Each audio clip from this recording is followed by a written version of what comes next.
आज मैं अपना अनुभव शेयर करने जा रही हूँ।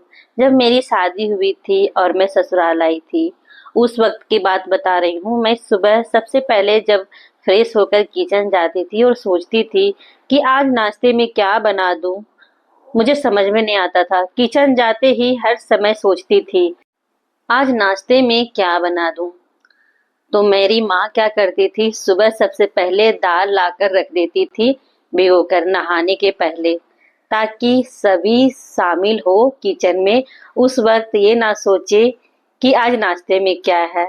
वो क्या करती थी, दाल को भिगोकर रख देती थी ताकि चने की दाल को आराम से बना लूं। साथ में कचौड़ी कोई भी बना ले, जैसे मैं या फिर मेरी माँ जो भी बना ले, तो इसी तरह से बनाती थी। लहसुन प्याज तो डालती नहीं थी और अभी भी नहीं डालती है, क्योंकि मेरी माँ जी लहसुन प्याज वगैरह नहीं खाती है। तो ज्यादातर करके हम लोग के यहाँ लहसुन प्याज नहीं बनता है, बहुत कम ही बनता है। ऐसे हम लोग खाते तो डालते हैं। तो ये चने की दाल बना रही हूँ। तो पहले टमाटर को कट कर लिए, 2 टमाटर को। कुकर में तेल डाल दिए, साथ में जीरा, हींग, मिर्च, तेज पत्ता डालकर चटकने देते हैं। इसके बाद टमाटर डाल देते हैं, टमाटर को भून लेते हैं अदरक डालकर। इससे क्या होता है कि झटपट से नाश्ता भी हमारा और समय पर दुकान भी चले जाते हैं, क्योंकि सुबह का काम होता है ना, दुकान खोलना समय पर। तो इस तरह से अगर समय पर हम उन्हें नाश्ता नहीं देते हैं तो फिर गड़बड़ हो जाता है, सारा टाइम गड़बड़ हो जाता है। इसलिए तो झटपट वाली रेसिपी हम लोग चुनते भी थे कि क्या नाश्ते में बनाना है, तो इसी तरह से बना देते थे। एकदम आसान होता था बनाना। उधर टमाटर डाल दिए, हल्दी, नमक, मिक्स मसाला, अदरक डाल दिए और इसे भून रहे हैं। और जब तक ये भून रहा है तब तक दाल को भी हम धो लेते हैं, पानी से अलग कर लेते हैं।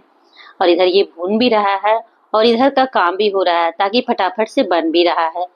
मतलब इस तरह से क्या होता है कि एक बार तैयारी करो एक बार बनाओ, ऐसा नहीं है।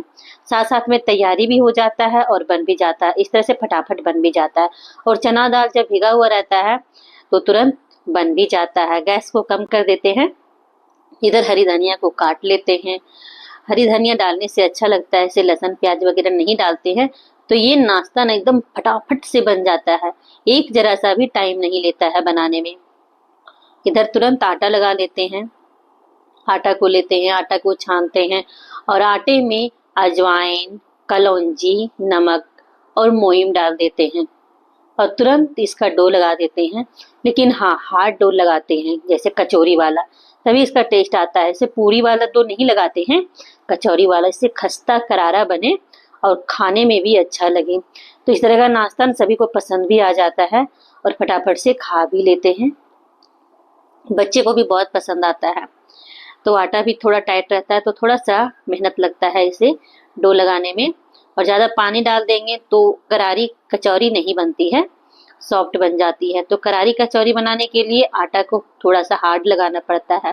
तुरंत तेल को गरम करने देते हैं और तुरंत एक गौ माता के लिए लोई निकालते हैं, मतलब लोई बनाते हैं। और इस तरह से फटाफट से एक साथ में 5-6 लोई बनाकर रख लेते हैं और 5-6 लोई बेल लेते हैं। इस तरह में क्या होता है, 2 से 3 कोई भी नाश्ता करने के लिए बैठ जाए तो फटाफट से 2-2 सबको देकर फिर छानते जाते हैं और देते भी जाते हैं। तो ये चना दाल पक चुका है। किचन किंग मसाले डाल देंगे और हरी धनिया डालकर मिक्स कर देंगे। बिना लहसुन प्याज वाली भी ये चने दाल की सब्जी बहुत ही अच्छी लगती है।